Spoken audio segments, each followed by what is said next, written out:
Hello everyone, my name is Gordon Duncan. I am the co-owner of CTP Marketing and Consulting, along with my business partner Vince Blubaugh. CTP stands for Concept to Profit, and our idea and our dream is that we take people's ideas and dreams, we turn them into reality, we take their concepts and we turn them into profit. And we do that 4 different ways. We do it through marketing and coaching and sponsorships and fundraising. So with that brief introduction, I just want to say I'm immensely honored to speak to all of you today. It is a huge privilege of mine. Vince and I are very thankful to be in the Fredericksburg area. We are very proud members of the Chamber of Commerce, and we're also thankful to be a part of this very special day. We find, for both of us, we have our feet in 2 different worlds. We own a business, CTP, but both of us work for nonprofits. I am the pastor of Evident Grace Fellowship. So in the midst of all that's going on right now, I've got my feet trying to figure out, my brain figuring out a lot, like how do we maintain a business and grow it, while also how do we help our church and our nonprofit continue to flourish. And it's that kind of time right now for all of us. How do we do those things well? Before I jump into my talk today, though, I'd like to share a story with you about how nonprofit organizations and organizations like the YMCA, how they've made a personal impact on me. Back in 1989, I headed off to East Carolina University, ECU, and I was the youngest, still am the youngest of 5 siblings, and no one in my family had ever gone off to college. And really, on a whim, I decided to go. But then there was the big challenge of how in the world was I going to pay for it. That was very much the challenge. There really wasn't any money set aside. My parents were doing their best to get by, but we didn't have any money at all to get there. So I knew that if I was going to go off to college, I was really going to have to be creative, and I was going to have to work hard, and I wanted to take out as few as loans as possible. So on the front end, I did a couple things. I sold my comic book collection and my drum kit, sort of started to walk away from those things of youth and saved up some money. I worked a couple of jobs, and I was able to pay for that first semester of college and get there. And I was able to receive a few grants, and I was very thankful for that. But one of them I received was called a Learn Serve grant. I don't even know if they still do those anymore, but I was very thankful for it. The Learn Serve grant was this. There was a certain amount of money that would be given to me as a student. But what it really was, I had to pay it back by serving in the community. And so all of that money had an hourly equivalent to it. And so I looked at all the different places that I could serve, and one of them was the Greenville, North Carolina YMCA.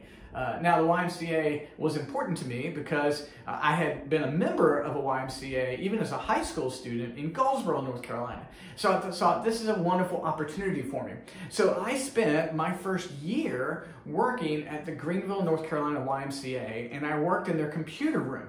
So early age computers in 1989, but it was an after school program.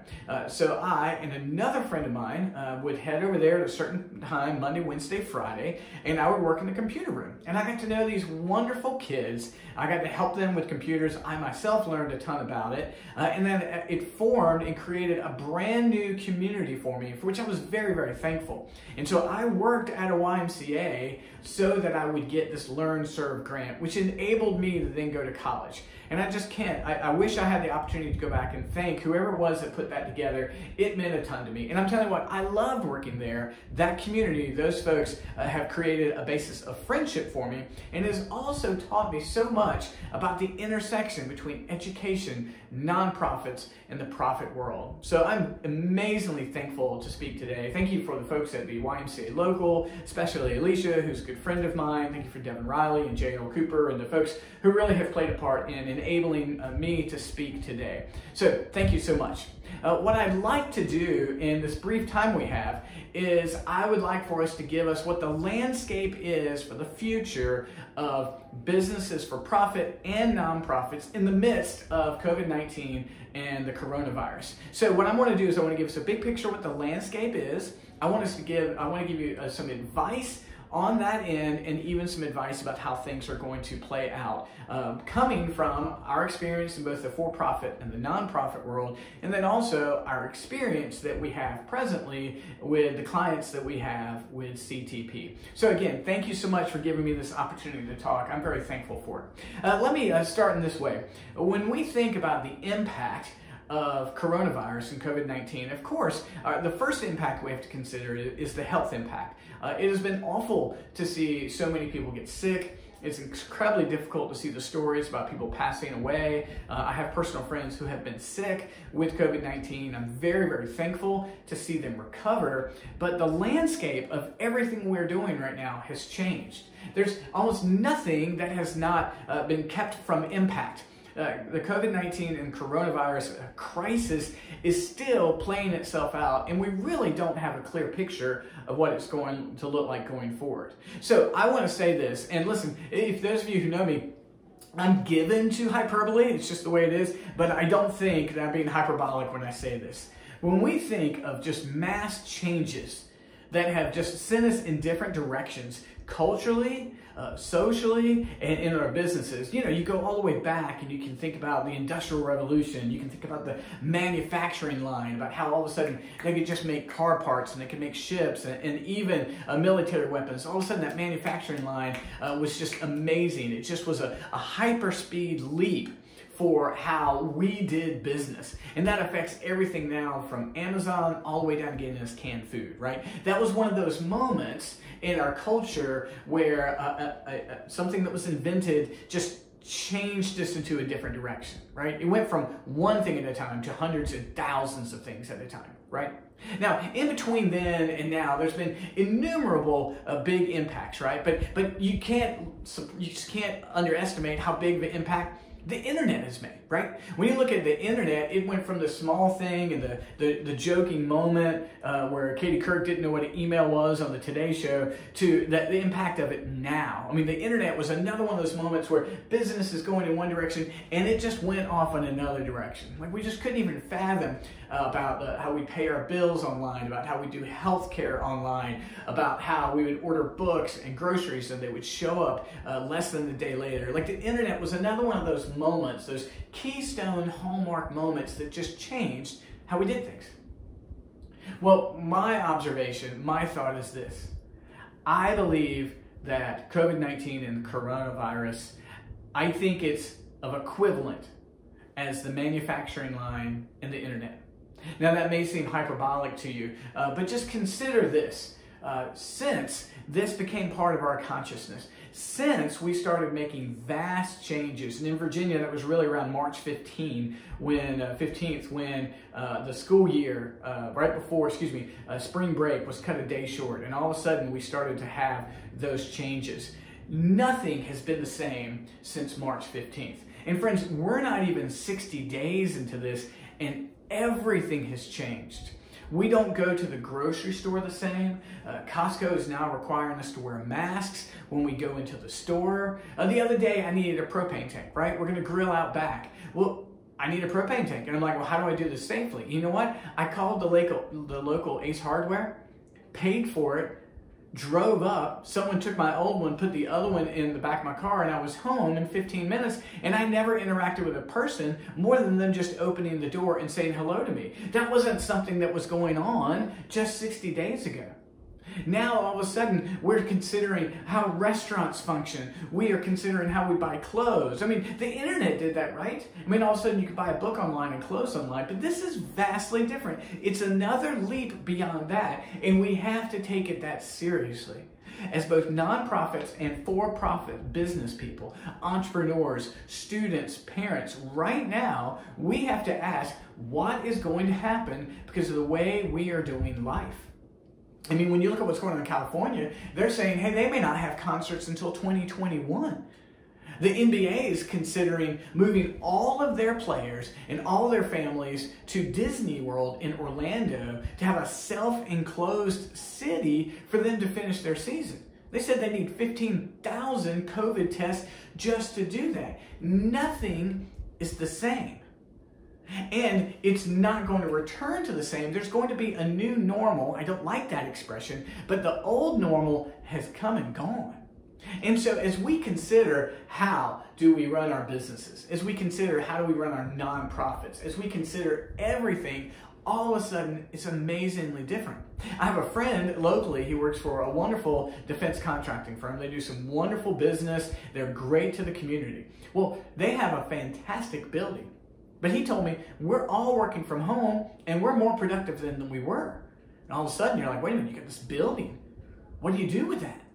It just seems that nothing's gone untouched because of the coronavirus, the COVID-19. And we need to be good students of that. First of all, if we love our city, if we love our area, we're going to have to be. But more so than anything else, if we love our families and love ourselves and take care of ourselves, we have to consider it. So what I want to do in this talk about the landscape and going to the future, I want to touch on as many of these areas as possible. And with humility, I'm going to give you my observations. If you find them helpful, I hope that you can implement them.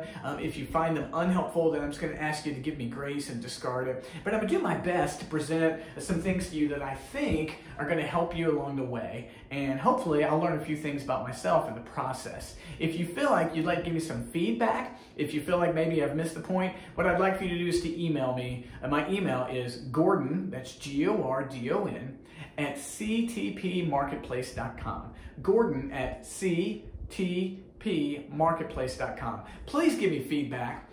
Listen, I'm going to say this later on in my talk, but feedback, that's superhero fuel. There's nothing better than feedback. Write that down. I heard that from Jim Quick just today. Feedback is superhero fuel. So if you can give me some feedback on this, let me know where I hit the mark or maybe where I was off. I would appreciate it a ton. I'll do my best to respond to all of you. We're going to talk about feedback a little bit later in the talk, but just listen, if I can help you with that, please, please, please email me. I would look forward to hearing from you. So let's jump into this, okay? Here's the thing. I want to, and what I'd like to do, my first point, is I'd like to give us the basics of survival. Okay, my first point is the basics of survival. Right now, in the midst of COVID-19 and in the atmosphere that we're dealing, what are the absolute basics for your business, your nonprofit, even our religious institutions? What are the basics for survival? And I've got 3 basics for survival. Okay, the first one is please, please, please offer the best service possible.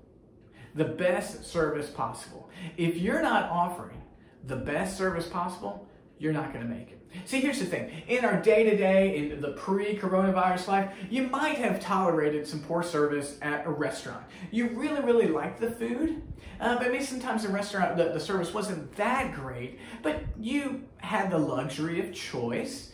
And if you really wanted it, you would just go there, right? Maybe there was a store that sold a particular item that you liked.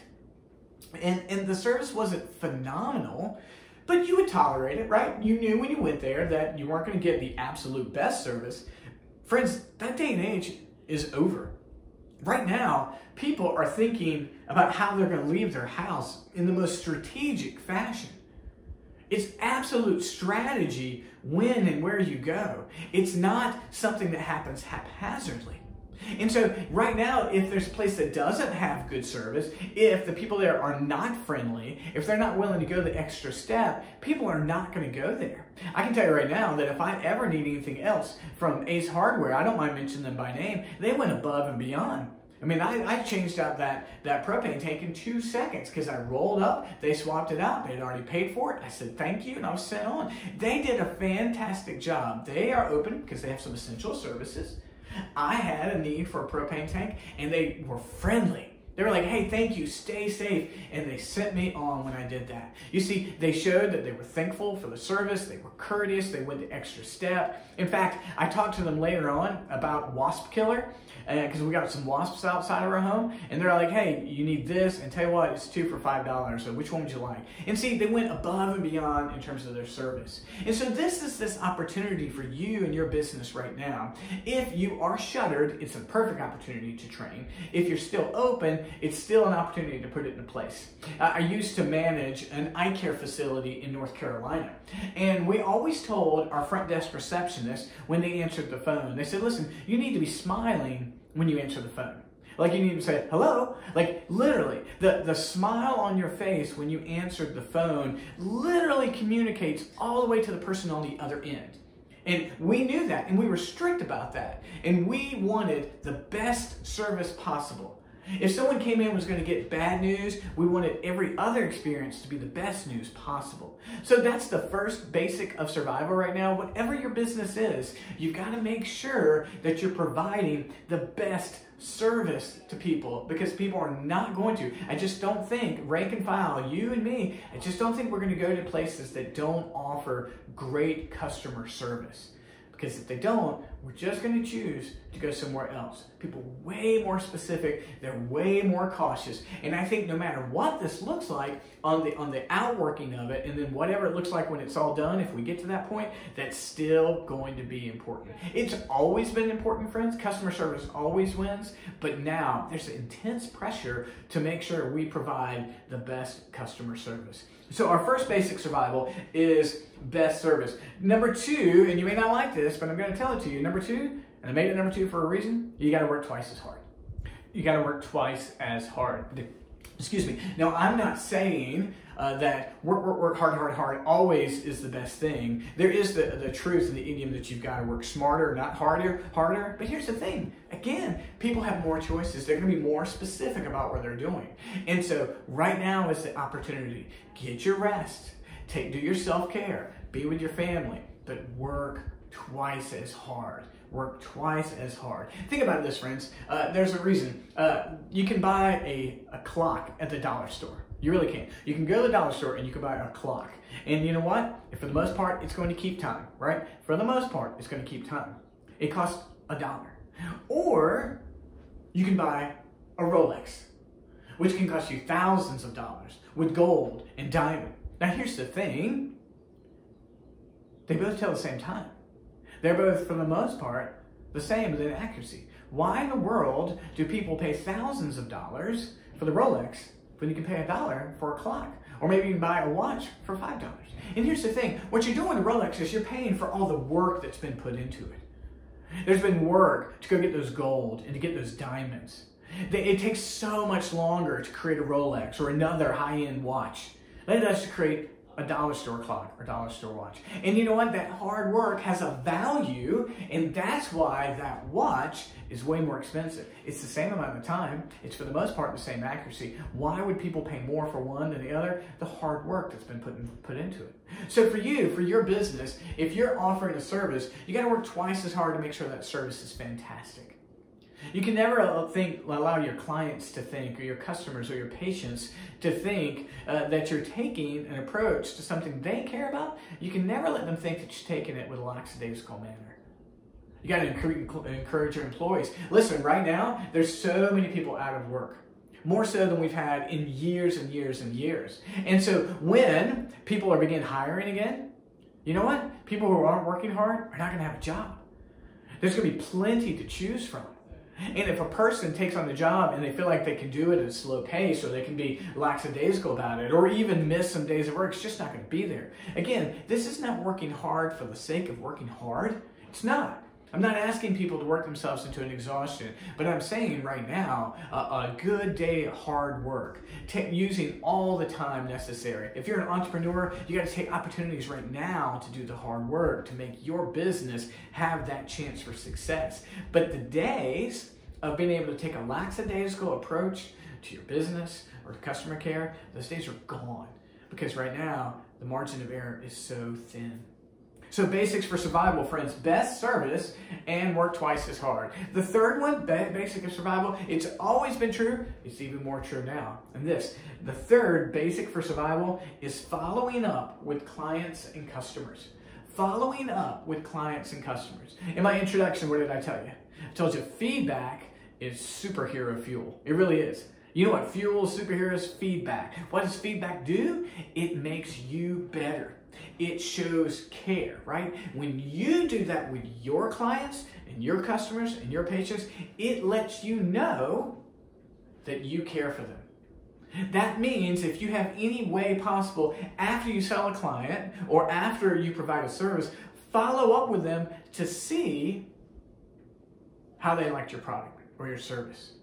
If they liked it, you know that what you're doing is right. If they have a complaint or a concern, then you know what to fix. But you're communicating with them that you care about them. Because again, right now, if people are going to be more picky, if people are going to be more judicious with their choices, if you're not following up, if you're not following and giving regular customer care, you are going to lose them. You just are. If you are not providing that extra opportunity to hear from them, you may very well lose them as customers and clients. Listen, the other day I got a phone call. I am an epilepsy fighter, and so that means that I have epilepsy and I have a neurologist. And right now, thankfully, thank God, I have my epilepsy's under control, which means that if I take care of myself, drink my water, get my sleep, and I take my meds, then I'm going to be seizure-free. And I've been seizure-free now for a couple of years. I mainly just have to deal with the brain fog and the fatigue that comes along with the meds. So having said that, you know what? I got a phone call today, and I'm not due to see my neurologist for 8 months. But today, the neurologist called me. At least his patient care coordinator did, and said, hey, are you free to talk this afternoon? He'd like to just see how you're doing. You see, because of the nature of what's going on with this crisis, people aren't going to the doctor. They're going if they have an emergency or if there's a concern about COVID-19. So what that means is that my neurologist doesn't have a whole lot to do, more than likely. So what's he doing? He's following up with his patients. I think it's incredibly smart and incredibly wise. I don't have anything to report, like, hey doc, things are going just as well. I appreciate it. Thank you for following up. But that's what they're doing with their time. It's immensely smart customer care. And the basics of survival right now for us in the midst of COVID-19 and coronavirus is we need to be following up. Again, the basics have always bthe basics. They're all the more important now.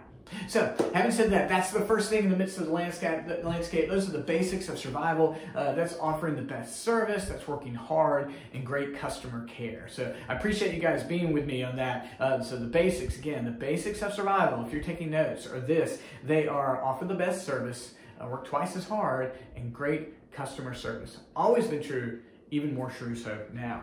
Number two is something that I have seen that has just blossomed in the midst of this crisis, and I think it is beautiful, and I don't think it's going to change. Okay, here it is. This is especially true for the for-profit businesses. Right now, being charitable is the essence of survival in the midst of the COVID-19 crisis. Being charitable. And what I mean by that is I see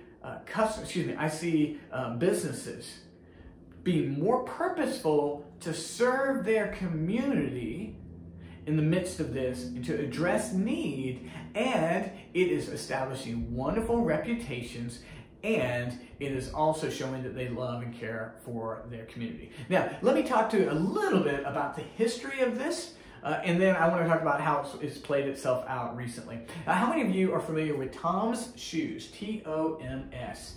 It's a pair of shoes. It's a line that when they launched, they said, hey, for every pair of shoes you buy, we're going to give a pair of shoes to a community and to a child in need. It's a beautiful model for how business is done. Every time you buy a shoe, we're going to give a pair of shoes to a child in need. And Tom's as a brand just exploded. Absolutely exploded. Because you know what? They're doing really, really good things. And because of that, that has been equated to the very nature of that company itself. And so what they've done now is they've expanded beyond even giving away shoes. They still give away shoes, but now if you go to their website and you go to where it says impact, what it'll tell you is every time you spend $3, we give $1 away. They're giving away 25% of their revenue, and they've expanded beyond shoes. They still give the shoes, but now they're doing things like enhanced physical safety. They're trying to make sure people are safe from abuse. They're also trying to spend money and do research for mental health. And then what they said on their website today is right now, 1/3 of the resources are going to COVID-19. And so as a business model, the character of who they are is to give. That way, if you like their shoes, you don't mind the cost. And if you like their shoes, you know, hey, I'm doing something good with this. I'm doing something good. And so they've been doing one shoe for one shoe, and now every time you spend $3, they're giving $1 away. That's who they have been for a long time. Now, because that company's been around for a long, it's now influenced an entire generation of entrepreneurs. And so the most successful businesses have this charitable aspect attached to their business. Some of them you know, some of you don't. But the idea here is, can you do something, can you offer a good product and do good with it? When Vince and I established a company called Concept to Profit, CTP, we knew that we wanted to help people make their dreams and turn them into reality, and we wanted to help with marketing. We really wanted to get people's messaging out there. But we didn't want the company to come across as something just crass money-wise. So what we established we would do is that we would give away 10% of every dollar that we take in, and then Vince and I would also give away 10% of any money we made personally. Now, we don't say that to brag. What we wanted to do is we wanted to serve our community. We wanted to find ways to do that.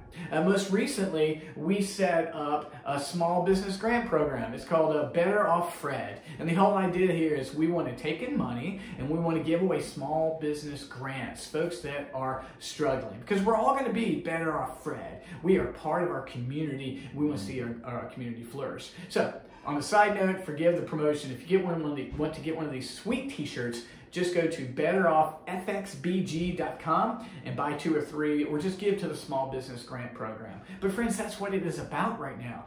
We've got to be loving and serving our community. I don't mind giving highlight to people who are doing it well. If you've been in our area, you've got to be impressed with what they're doing. Maria over there at One More Taco. First of all, I love One More Taco. It's some of the best Mexican food in the area. But what they've been doing is they've been taking in money from the community and then serving our first responders, serving the people in rest homes who can't get out. They have taken it upon themselves to be a mission that people are sending them money. She'll put pictures online and hide the name. Someone will just write them a $1,000 check and say, go feed people. And they've now taken on other partners in the area, other businesses that are helping them. And so we've seen businesses like the Italian Station and Orfino like jump in, providing desserts and pastries and coffee to go with the Mexican food, and it's been beautiful. It's been it's now forever a part of who One More Taco is.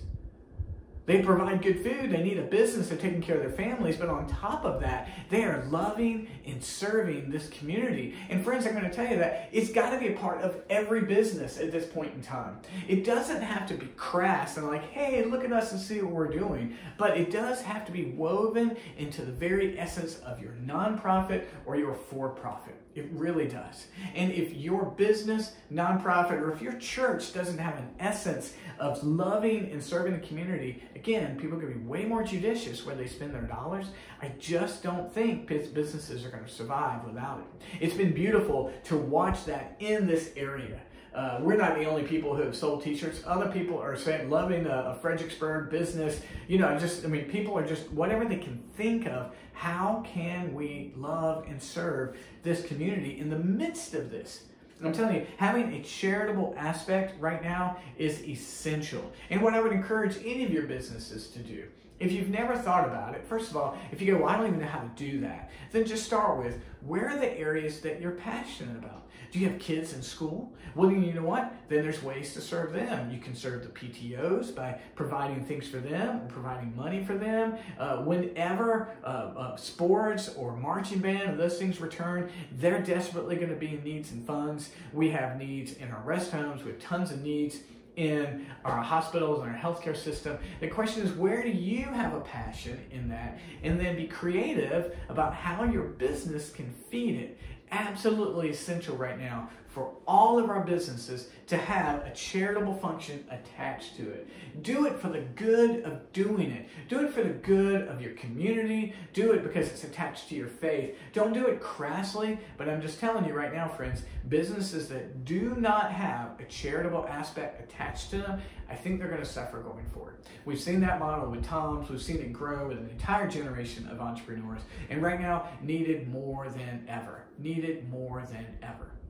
Well, friends, so what we've looked at so far are the basics of survival, and we've looked at the charitable aspect of it. What I want to talk about now is I want to talk about how this has impacted our faith communities and how it's going to go forward. As I mentioned before, I'm the pastor of Evident Grace Fellowship, and we're very thankful to meet at the Ron Rosner YMCA. Alicia and the whole team there, they're fantastic. They do everything they can to be gracious to us. So I have my foot in that world, and I get to talk to pastors in the community a lot. Love our faith leaders. But you know what? All of those institutions have to adapt. Most of them have adapted really quickly, but I'd like to speak to that. So if you have a faith-based community you're part of, to share what I've seen and give a little bit of wisdom on it. Now, a lot of our churches in the area have live streamed their services before. Some of the larger churches do it, and then there were some smaller churches that really had convictions against it. They didn't live stream their services because they were fearful that people would stay at home and not come and worship. Well, when all this happened and then the lockdown of 10 or fewer gathering, the churches that already had live streaming capability, they just kept on rocking and rolling, right? And then other churches tried really, really quickly to catch up. And so what happened, though, is that if you weren't equipped or you didn't have the equipment at home or if you didn't have your own building, live Facebook streaming or live YouTube streaming was almost impossible because you couldn't pull enough bandwidth at your home or your home Wi-Fi in your neighborhood on Sunday morning to make it work. So first of all, it's been great to see churches adapt because right now, you really just can't meet in church buildings as normal. We can't get into the Y to do that. And so quickly, some churches were able to set up live streaming services. And so they're sending out their bulletins for their lyrics at home, or they're putting up on their phone, or they've got programs to do that. So that's been great so that people can continue to worship. We had to adapt, and I'll share our adaptation with you because hopefully it's going to help you. We live stream at the Y, but the Y has a strong enough Wi-Fi signal we're able to do that. Well, can't do that in my home. This is literally the room that we record our services in every single week. And if I try to do a Facebook stream here, it's going to get interrupted and my folks are not going to be able to watch it. So what have we done? I'll share with you what we have done, and maybe it'll help you guys if you have a service for your faith community that you're trying to promote. And then I want to talk about a little bit of other things going forward. So here's what we do. We set up, this is our piano room in our house, and I play guitar, and I've got a daughter who plays guitar, my wife plays piano, and we're just a musical family. Everybody plays some sort of instrument or sings. And so what we do is we set this room up, we record the entire service on Saturday night, and then upload it to YouTube, send out our bulletins, and then I invite everyone, our normal gathering time is at 10 a.m., I invite everyone, hey, at 10 a.m., go to the YouTube, watch it, and sing and worship with your family. So we can't pull off the live stream here, we just don't have enough bandwidth to do it, but we needed to adapt, and we wanted there to be a sense of community, even if we weren't gathering. So that's what we've done.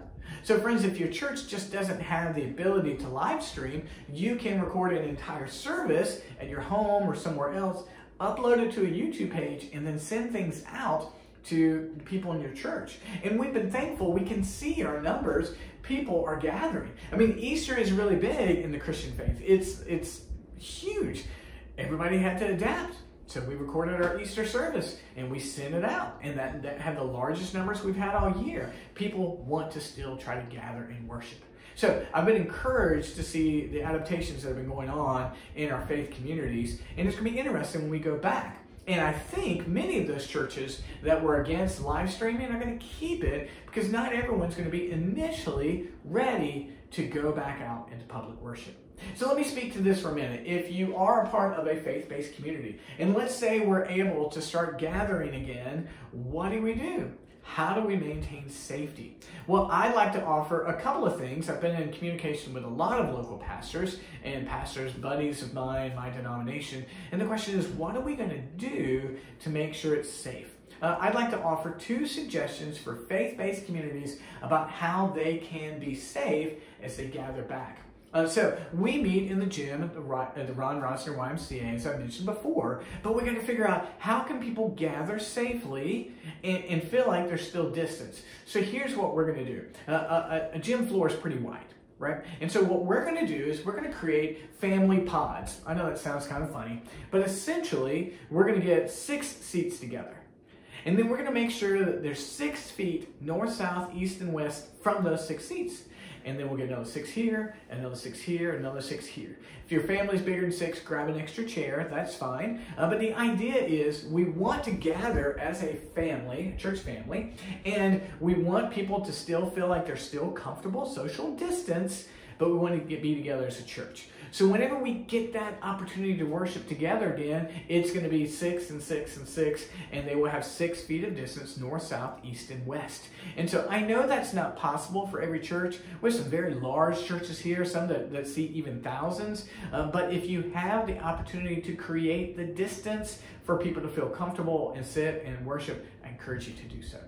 Also, just one other thing, a lot of Christian churches take the Lord's Supper regularly, and then all of a sudden you've got to deal with issues of food and drink.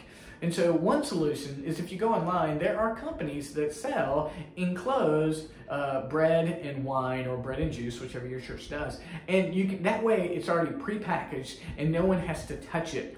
And so I'd encourage you to check those out. That way you're able to continue offering the things that are important to your faith, but you're able to offer measures of safety. There's so many other questions that worship communities have to decide, all the way down from nurseries on up. But here are a couple of adaptations that churches have made, a couple of things that we're going to do. But the most important thing is, are you doing everything you can to provide safety for your families and your visitors and your guests and your singles and everybody? Are you trying to be safe? Are you trying to take that extra step? Churches are doing some great things. They're learning on the fly, and so it's encouraging. So those are some things I've seen. I think that's one of the basics of the landscape. Now, let me talk about really one other thing, and then I want to talk about going forward, okay? But one of the other landscapes that we've seen is Zoom or Skype or Microsoft Teams, Google Hangouts. Right now, everyone is meeting in a mobile fashion. In fact, how you're viewing this right now is an example of that. We're not all together. And so Zoom has had a huge impact on us.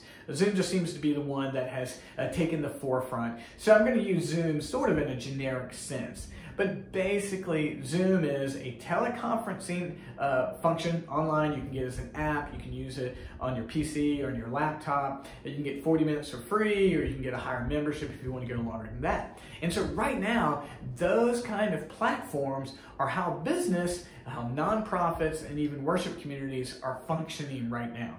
And we're going to learn as we move back that that is going to become a standard for many. People are going to have to ask themselves, why did we ever rent a 7,000 square foot facility when we didn't need it? Why has this meeting been called when we could have just done a Zoom and then sometimes just an email? And so we've got to ask ourselves the purpose of the meeting. How important is it for us to get together face to face as we seem to be moving back out of this crisis? Because what we're seeing is people being incredibly creative. As I mentioned earlier, it's one company that's found they're actually more productive working from home, and their meetings are doing just as well online. And so we've got to consider that. We got to ask ourselves, how important is this meeting or this get together to be face to face? We have to ask that for every single thing that we're doing. And what Zoom, almost had to sneeze there. What Zoom is showing us is that a lot of those meetings were unnecessary. For example, a lot of times companies will have district managers or even owners who will come in once a month and have meetings. Those things are important. I've done those meetings before, and I've flown down to Florida and worked with a company. I needed to be on site to see what was happening, but all of a sudden, how important is that? How important is that? I know in the realtors I speak to, the walkthroughs and so many other things are going virtual. It's much less important to go into that house as it used to be. I know that for faith-based communities, if they want to have like a small group study, like a small group Bible study, all of a sudden small group Bible studies are working really, really well on Zoom type platforms. I was a part of one last night. There were 12 people online. And you know what? One of the reasons that people couldn't have come to those studies before were things like childcare or even animal care. Well, you know what? There were 12 people there. two families were holding their brand new wild dog that was very cute, another person was holding their child. Those things might have kept them from coming before, but now they're there. And so the Zoom culture, the Zoom online platform culture that is taking place right now, it's not going anywhere. It truly is not going to go anywhere. It's going to become a larger part of business and nonprofit life. Will people want to get back to face-to-face meetings? I hope so, because I miss the one-on-one. I miss the fist bump, the handshake, the elbow, the hug. I miss all those things. I think we all do. But more and more things are going to remain on those online platforms. And for you as a business leader, a business owner, you've got to ask yourself, what is important? Is it essential for me to get together with this person? Or is it safer to just put this into a Zoom type platform? Now, on one moment, I want to give you a caution. There was a great article online recently about why we feel so tired when we're having meetings on Zoom. And you may have noticed it. I definitely do. You put together a day full of Zoom meetings, and at the end, all of a sudden, I'm exhausted. And part of it is when we are interacting in platforms just like this, our brains are wired for it to be like a business function, for like a productivity function. And then if you put a bunch of those together and maybe even slip in a Zoom call with family or something like that, it does make us more tired because our brains are wired differently in the interaction. When you see a person, when you see someone in person, and like I said, you can give them a high five, maybe even give them a hug or something, there's something rejuvenating about that. The Zoom culture that's rising, we gotta be really careful with it because it is very, very exhausting. It's important for you to take care of yourself mentally and physically, especially in the midst of this. If I have time at the end, I do want to speak a little bit about self-care and that. But the Zoom culture is here. I don't think it's going to go anywhere anytime soon. So now what I'd like to do is I want to talk about what it looks like for us to prepare going forward. And what I really regret about this right now is I really wish I could take a bunch of questions and answers and break up this long talk. I know it's hard to listen to anybody talk for 40 minutes to an hour. I wish I was face-to-face with you, as we mentioned earlier, or there was an opportunity for some Q&A. Hopefully we'll get that at some point in time. So thank you for hanging in there. If you need to right now, just do some stretches, do some deep breath, drink some water, drink some coffee. You can tell I've had plenty of coffee today. I probably need to switch to water. But right now, take a break because my fifth point here is to talk about what it looks like going forward. And if I get time at the end, I want to talk a little bit about some self-care for you. Okay? All right. We all doing okay? We're taking those deep breaths. We've stretched, stood up, moved around a little bit. Or if you have, let's try to finish strong. Okay, friends? I want to talk about how we prepare for life after COVID-19. We're hoping that that's coming. We're praying that's there. But what's it going to look like going forward? Okay, I have 3 tips for all of us: profit, nonprofit, faith community, whatever the case may be. I've got 3 tips for us for how do we navigate going forward. Okay, so first, you have got to, I think it's going to be wise for us to continue with the care, concern, and precaution that we've put into place. Right now, care, concern, and precaution is what everyone's doing. There is an extra step of cleanliness that we've never had before, right? There's care about how we're interacting with each other. There's concern, like, are you guys doing okay? And the precaution, those things have got to remain. If businesses think they can open up and not take cleanliness as serious as they're taking it right now, I'm afraid those businesses and nonprofits and faith communities are not going to survive. People are not going to put up with any sort of danger of lack of cleanliness. They're just not. We have to show care, concern, and precaution, just like we're doing now. What that means is we're going to have to spend more money on cleaning. It means that we're going to have to task our employees more for it. I think it's going to be very, very popular for businesses just once a month or so to say, hey, we are closing for our monthly top to bottom clean, because we want to care for your safety. Those things are going to be really wise, not just in terms of a marketing perspective, but again, just to show that care, concern, and precaution. As we hope to see an end of this, those things have to remain. Businesses are going to have to demonstrate that they care just as much about people's cleanliness and health as they have during the midst of this crisis. It's a good thing. I really do. I think it's a good thing. Going to Costco the other day, I'm standing in line, I've got my mask on, I'm 6 feet apart, and then there's someone standing there and they hand me a card and they wipe it down, they spray it and wipe it down and tell me thank you. I hope I have a good day. You know what? That is fantastic. I can go in there and I know, okay, they're doing that. I see that at Aldi and other grocery stores. They've got employees dedicated to making sure that the carts are clean. That measure of care and concern and precaution has an impact on me, and I think as we see this dissipate and we go back to whatever the new normal is, those things have to remain. So for your business, your nonprofit, your faith community, how in the world are you going to continue to show that? Okay? That's the first bit of advice. I've got 2 more bits of advice to us as this steps away. Now, number 2 is online functioning, online businesses. We have had a wonderful privilege at CTP to help a couple of businesses in the area that did not have an online business to get online. They had very much storefront, walk in and out businesses. They had some great businesses, but they never felt the need to have an online presence. Well, when things got shut down, they needed an online presence quickly. And if they didn't have it, they were just going to continue to lose more and more money. So we thankfully were able to get with them, get those websites online quickly, and all of a sudden they could continue to take in some revenue. I know that there's nothing, if you've got a storefront, there's nothing like people walking in the door. And you want people walking in the door. But again, people are going to be cautious. They're going to be precautious as they go out, and having that opportunity online is just going to continue.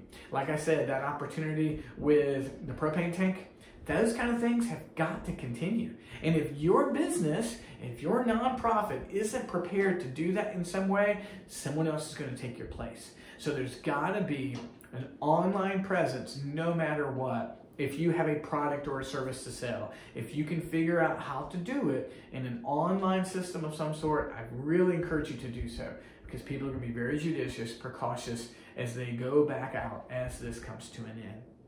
Finally, one more piece of advice as we prepare for life after COVID. First of all, you've got to have that care, concern, and precaution. There's got to be an online business for you. But here's what I'm going to tell you to do. I want you to try to, third point, get into your customer mind, your customer, your client, your patient, whomever it is. I think you need to continue to be in their mind. Imagine your ideal client. Let's say that your ideal client is 35 years old, parent of 2, upwardly mobile, makes $100,000 a year. I mean, those kind of things that we all need to be doing with our business. But imagine your online client, okay? And then you've got to ask yourself, what are their concerns? What are their needs? And why do they need you? Because as people are very judicious and cautious about returning to normal life, if you can get inside the mind of your potential customer or client or patient, then you're going to be able to offer your product or your service in such a way that they are going to want to come and frequent your business. We've always got to be in the mind of our client. It's never been an option to skip that, but even more so, I think we really, really need to do that. So friends, thank you so much. I've got a little bit more for the interview, but again, we looked at what business survival looked like. And so business survival was best service, working twice as hard and following up with clients and customers. And we looked at the charitable nature of a business right now, some wonderful examples, and I encourage you to add that, consider ways in which you can be charitable. We looked at what churches are doing, what are faith-based communities doing, and looking at what they can do going forward. We looked at the Zoom culture and how that's going to continue going forward. And then my last point of advice for you was that you have got to get into the mind of your customer. You've got to demonstrate that care and concern and have an online profile. So having said all that, here's the last thing, guys. I'm going to tell you one last thing. I'm going to tell you how you can find us, okay? Thank you for listening to me as long as you have been. Listening to someone for 45 minutes or so is a lot. But here's the thing, friends. Please take care of yourself. Please, please, please take care of yourself. If you're not taking care of yourself, you can't take care of your family or your business or others. There's a lot of simple things that we can do right now. I encourage you to drink a ton of water. Hydration will keep you safe. It'll prevent a lot of other sicknesses. It will boost your immune system. Try to get activity every single day. Whether you're walking, whether you're running or riding a bike, it doesn't have to be an endurance sport, but right now, if we can get those safe walks, those 30-minute walks a day, or we do a little bit more, that activity is going to really, really boost your immune system. Get outside, get that vitamin D that your body needs, and get the vitamin C that your body needs, whether by supplements or by eating, however you may get it. But these kind of, make sure you get in your sleep, friends. Any way you can control it. Get that 7-8 hours sleep a night. Listen, I don't mean to preach to you, but those are simple things that we can do to take care of ourselves. Just activity, water, vitamin C, vitamin D, getting the sleep we need. Friends, those are small things that we can do to take care of ourselves. If I'm not taking care of me, I can't take care of you, I can't take care of my family. And right now, we've got to do everything we can to boost our immune systems, and that needs to go forward. I know I told you to work twice as hard, but I don't want you to work twice as hard to sacrifice your health. You can work harder if you are healthy. But friends, please, please, please take care of yourself. I want to say thank you for listening. I really do thank you for your attention. My name is Gordon Duncan. I'm with CTP Marketing and Consulting. You can find us online at ctpmarketplace.com. That is ctpmarketplace.com. My email is gordon@ctpmarketplace.com. And if you would like to fund and help small businesses with our small business grant, please go to betteroffxbg.com. That's betteroffxbg.com. Thank you, everyone who played a part in organizing all this. Thank you so much for the opportunity that I've been given to speak. I really hope you enjoyed it. Follow up with me anyway, because remember, follow-up and feedback is superhero fuel, and I can't wait to see all of you in person, and we will talk soon. Thank you so much, friends. Bye-bye.